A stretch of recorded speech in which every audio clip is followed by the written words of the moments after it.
Le petit déjeuner politique. Il est 7h42, bienvenue dans le petit déjeuner politique de Sud Radio avec Agnès Pannier-Runacher ce matin, secrétaire d'État auprès du ministre de l'économie et des finances.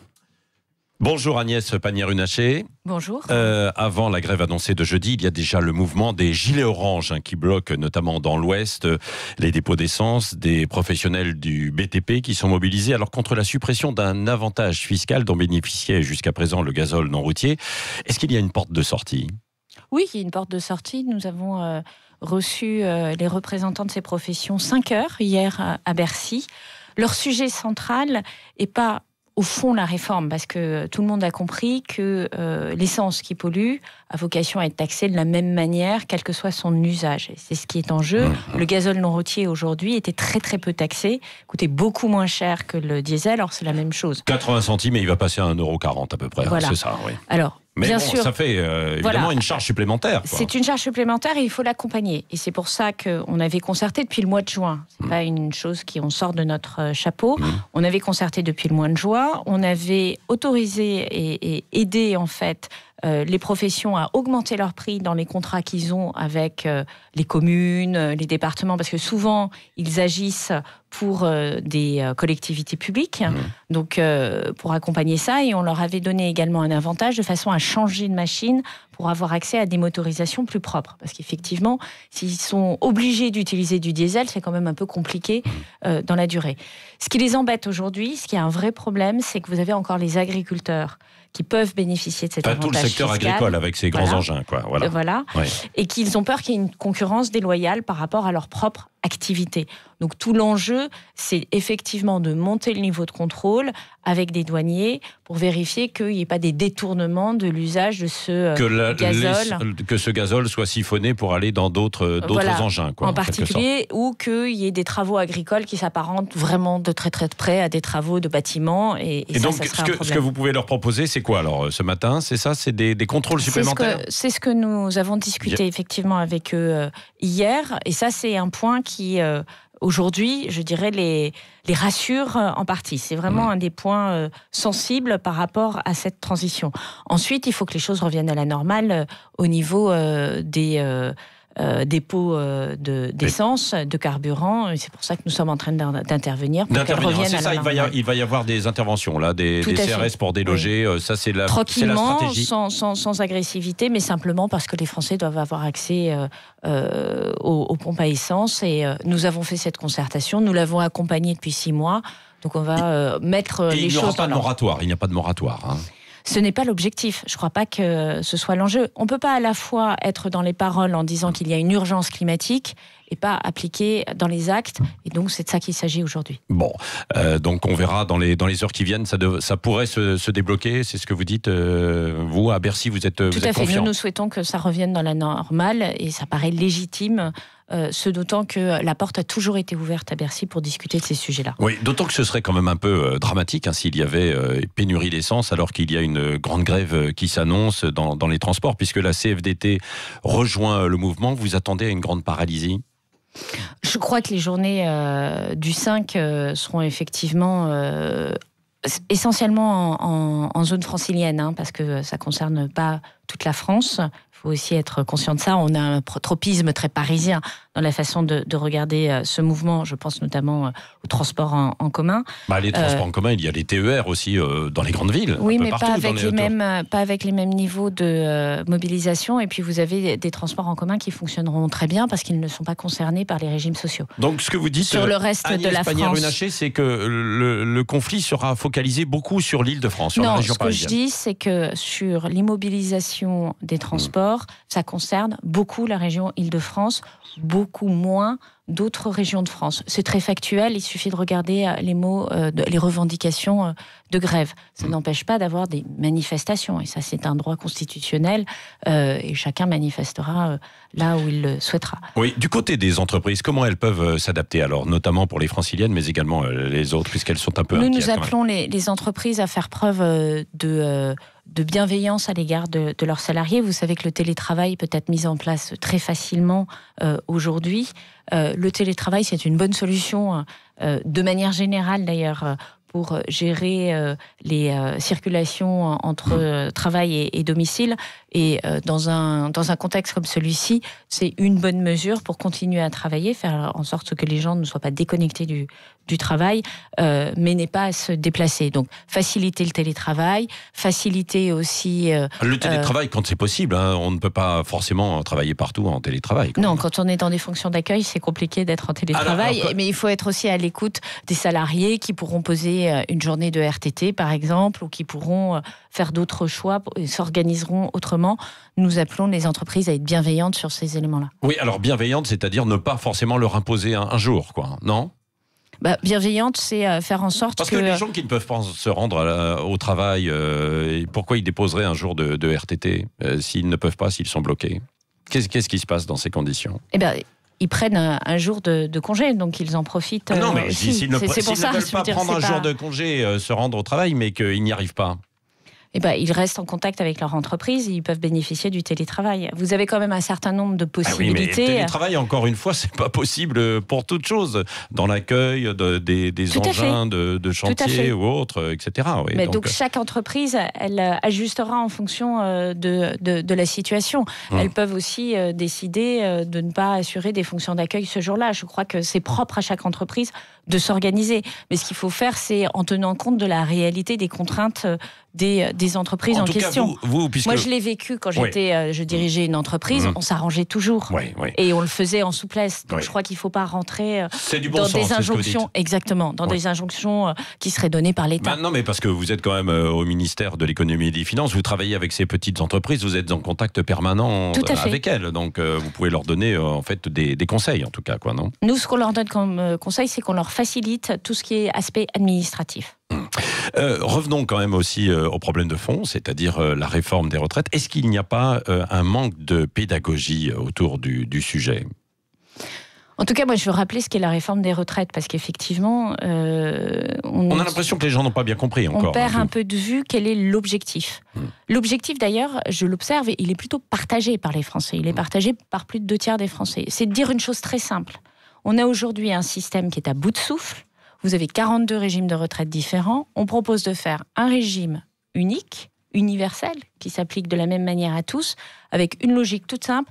Les gens qui font le même travail cotisent la même chose et reçoivent à la fin la même retraite. Un principe de bon sens qui permet justement, par exemple, la mobilité. Parce que si vous passez d'un métier à l'autre, ou d'une entreprise à l'autre qui n'a pas le même régime, aujourd'hui, vous avez un problème. Vous perdez les avantages de certains régimes. Demain, si vous êtes comptable à la RATP, puis comptable à Sud Radio, puis comptable dans une autre entreprise, vous continuez à constituer votre retraite, à cotiser pour la retraite. La deuxième chose, c'est une mesure sociale majeure. Nous mettons en place un dispositif qui fait que vous n'avez pas de retraite inférieure à 1 000 euros, lorsque vous avez travaillé toute votre vie. Ça n'existe pas aujourd'hui. Je le dis. Demandez par exemple aux agriculteurs, qui pour eux c'est un bon cantique. Demandez aux femmes qui ont des carrières avec des arrêts, des difficultés à retrouver un travail, peut-être des moments de chômage. C'est elles aujourd'hui qui sont les principales bénéficiaires de ce régime des retraites. Vous avez un troisième élément, c'est que dès le premier enfant, vous avez un bénéfice. Ce n'est pas le cas aujourd'hui. Et puis vous avez surtout des mesures qui sont égales pour tout le monde. Est-ce que vous savez, par exemple, que dans la fonction publique, on ne tient pas compte de la pénibilité ? Dans le privé, on en tient compte. Pourquoi ? En fait, c'est le résultat de l'histoire. Donc, c'est simplement une mesure de justice sociale. Oui, bon, tout le monde ne voit pas ça de la même manière. Il y en a qui disent oui, puisque c'est un calcul sur les 43 ans, qu'on gagne en fait beaucoup moins à certains moments donnés, qu'on peut être sur des périodes de chômage, et que donc le niveau forcément des pensions va baisser, d'autant qu'il y aura le calcul avec. C'est absurde parce que c'est pour le coup. Là aussi, c'est un propos qui est fondé sur rien, à part le fait d'agiter un chiffon rouge. Non, pas du tout. Pas du tout, parce que lorsque vous cotisez dès le premier point, dès le premier travail, vous ne faites que de l'incrémental. Vous rajoutez à votre possibilité de gagner de l'argent. Donc, tous les simulateurs qui ont été mis en ligne reposent sur des hypothèses qui ne sont pas fondées. Non, mais la moyenne, bien sûr que si, puisque vous partez quand même sur ce principe de base, sur un calcul sur l'ensemble en fait des annuités. Et donc la moyenne sera plus basse que quand c'était les 25 meilleures dernières années. Non, mais non, c'est pas du tout ça, puisque chaque fois que vous travaillez, vous gagnez des points. Oui. Donc c'est une logique incrémentale. Vous avez non seulement vos 25 meilleures années, plus les points que vous avez gagnés en faisant un job au McDo quand vous étiez jeune. Donc justement, c'est une honte d'arriver à présenter ce projet de cette manière. Et on le voit, il n'y a aucun argument des oppositions sur ce sujet-là. Je le dis avec force, parce que j'aurais la gauche qui dirait « vous n'allez pas assez loin dans la dimension sociale ». Très bien, parlons-en. Vous auriez la droite qui dirait « mais vous êtes sûr que ce régime est financé ». Très bien, parlons-en. Mais aujourd'hui, on est dans l'immobilisme alors que notre régime de retraite est à bout de souffle et qu'on ne sait pas dire les yeux dans les yeux à nos enfants « vous êtes garantis d'avoir un système de retraite demain ». Vous voulez dire que c'est instrumentalisé politique ? Mais bien sûr. Oui. Contre Emmanuel Macron ? C'est de manière générale, si vous voulez, vous retrouvez à front renversé sur certains sujets.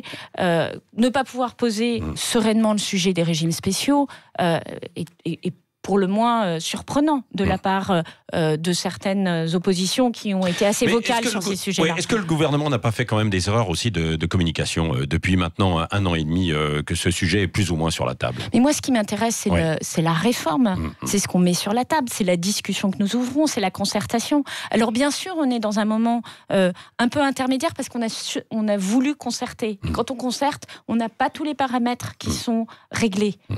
Mais je pense que c'est important. On ne peut pas à la fois dire au gouvernement vous n'écoutez pas assez les Français et lorsqu'on concerte, c'est pas précis votre projet, si vous voulez. Il ne faut pas être dans la jonction paradoxale. Oui. Autre sujet, les États-Unis menacent de surtaxer des produits français jusqu'à 100%. C'est une réplique à la taxe qui a été imposée au GAFA par Bruno Le Maire.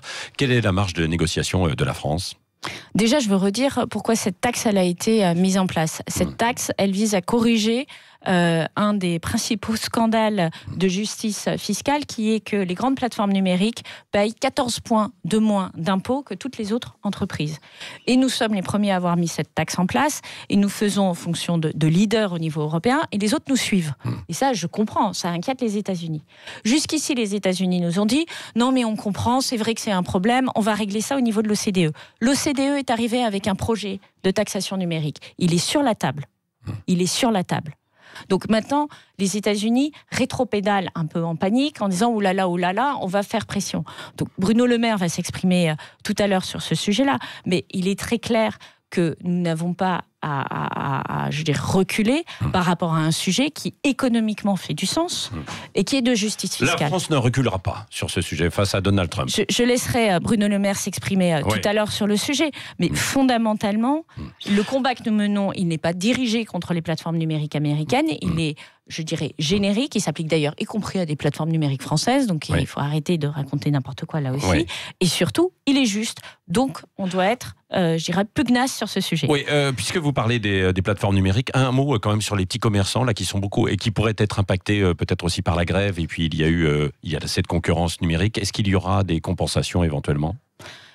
Aujourd'hui, nous accompagnons les commerçants, je vous le signale, depuis l'affaire des Gilets jaunes. Nous avons repoussé 300 millions d'euros d'échéances de cotisation sociale et 100 millions d'euros d'échéances de cotisation fiscale. Donc, c'est pas comme si on faisait rien pour les petits commerçants et les artisans. Par rapport à la grève, attention à ce dont on parle. Le fait qu'il y ait une journée de grève ne va pas affecter de manière majeure le chiffre d'affaires des commerçants. Ce dont ils ont peur aujourd'hui, c'est des risques de dérapage, de violence, parce que ça les affecte dès le premier jour.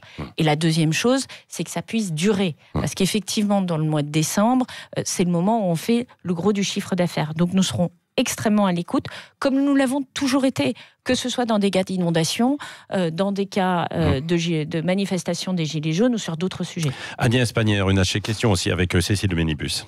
Oui, Gérald Darmanin, le ministre du Budget, a renforcé la lutte contre la fraude fiscale, et le volet répressif, finalement, inquiète les chefs d'entreprise qui craignent de passer rapidement devant le juge pénal pour des fraudes, finalement, qui sont mineures. Est-ce qu'ils ont raison de s'inquiéter ? Je crois que la lutte contre la fraude fiscale, c'est un bon combat. Et les chefs d'entreprise, lorsqu'ils sont... Nous avons aussi un droit à l'erreur.